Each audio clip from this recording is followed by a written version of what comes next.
Welcome to Penrose Learning, where we make understanding easy.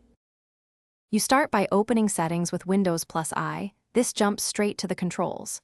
From the left, choose Privacy and Security because speech features live under Privacy.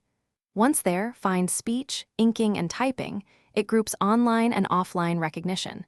Make sure you are signed in as an admin so changes stick. If not, use an admin account now. This gets you to the exact page where Windows manages speech services, which is the only place to fully disable recognition. Now you'll disable online speech recognition.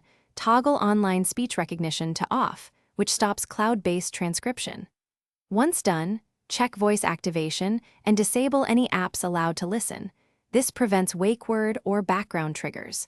Make sure to review app permissions below and revoke microphone access for apps that use speech if you want stricter control.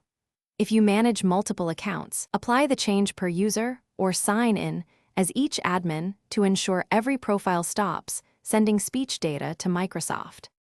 Finally, disable offline speech components. Under Speech Settings, turn off Allow cloud-based speech recognition and also delete any installed speech models if present. Once that's done, restart the PC to ensure services stop running. After reboot, open Voice Settings and test by trying voice typing or Cortana. If nothing activates, you're done. If speech still reacts, double-check microphone privacy, remove permissions for specific apps, and run Windows Update to clear glitches.